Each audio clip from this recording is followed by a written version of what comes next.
Vote ঘোষণার পরই বেনজির বদল কমিশনের। সরানো হলো রাজ্যের মুখ্য সচিবকে নন্দিনী চক্রবর্তীর জায়গায় দায়িত্বে দুষ্মন্ত নারিয়ালা।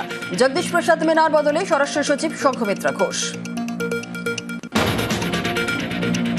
রাজ্য পুলিশের ডিজিও বদল কমিশনের। পীযূষ পাণ্ডের জায়গায় সিদ্ধিনাথ গুপ্তা। কলকাতায় নয়া পুলিশ কমিশনার অজয় নন্দা।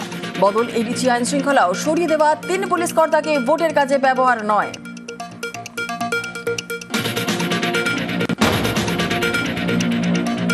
রাজ্যকে না জানি মাঝরাতে মুখ্য সচিব স্বরাষ্ট্র সচিব বদল কমিশনের। সরানো হলো পুলিশের একাধিক শীর্ষকর্তাকেও। কড়া আক্রমণ মমতা বন্দ্যোপাধ্যায়ের।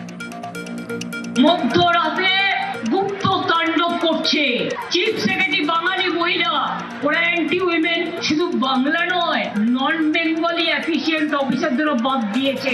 আপনারা অ্যান্টি বেঙ্গলি শুধু নয়, অ্যান্টি হিন্দুও, অ্যান্টি হিন্দিও। রাজ্যের শীর্ষ আইএএস আইপিএস বদলে কমিশনের স্বেচ্ছাচারী মনোভাব। মুখ্য নির্বাচন কমিশনার জ্ঞানেশ কুমারকে চিঠিতে তোপ মমতার।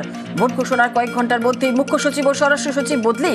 রাজ্যের সাথে আলোচনা ছাড়াই পদক্ষেপ। যুক্তরাষ্ট্রীয় কাঠামোয় আঘাত, অভিযোগ মুখ্যমন্ত্রীর। নির্বাচন ঘোষণার পরই পুলিশ প্রশাসনের একের পর এক বদল কমিশনের। প্রতিবাদে সংসদে সরব তৃণমূল। রাজ্যসভা থেকে ওয়াকআউট। বিজেপি কমিশনকে তোপ অখিলেশেরও।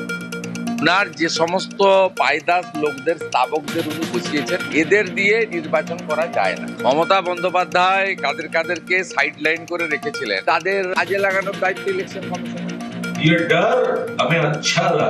ভয় পেয়েছে বিজেপি, ভয় পেয়েছে কমিশন। আর যার বিরুদ্ধে লড়তে আসছেন তিনি কিন্তু টাইগ্রেস অফ ইন্ডিয়া। যত খোঁচাবেন, ভোট গণনার পর প্রতিক্রিয়ার জন্য প্রস্তুত থাকবেন।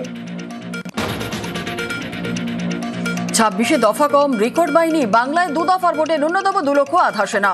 বুথ পিছু 4 জওয়ান। অসম, কেরল, পুদুচেরির ভোট শেষে 3 রাজ্য থেকেও কেন্দ্রীয় বাহিনী আনার ভাবনা। বাংলার ভোটের রেকর্ডে কেন্দ্রীয় বাহিনী তুঙ্গে তরজা। বিজেপিকে আক্রমণ তৃণমূলের। পাল্টা তোপ গেরুয়া শিবিরের। ভোটে জিততে পারবো না, আর কি করা যায়? বাংলার বিরুদ্ধে যুদ্ধ ঘোষণা করতে চাইছে। গতবারের থেকে মিনিমাম 1টা আসন বেশি হলেও আমরা জিতবো। কিন্তু পরাজিতের আর্তনাদ বাঙালি তৃণমূলের সঙ্গে আর নেই। বাঙালি জিতবে, বিজেপি জিতবে। প্রথম বাঙালি জনতার সরকার প্রতিষ্ঠিত হতে চলেছে। বঙ্গ রাজনীতির কামব্যাক কিং। খড়গপুর সদরে ফিরলেন দিলীপ ঘোষ। কেন ফের দিলীপেই আস্থা বিজেপির? ব্রিগেডের মঞ্চে কি বললেন নরেন্দ্র মোদী? বিয়ে নিয়ে বিতর্ক থেকে জামা বদলের রাজনীতি। হট সিটে বিস্ফোরক দিলীপ। বিশ্ব মজুমদারের সঙ্গে দেখুন সোজা সাপটা দিলীপ ঘোষ রাত 8টায়। Top headline.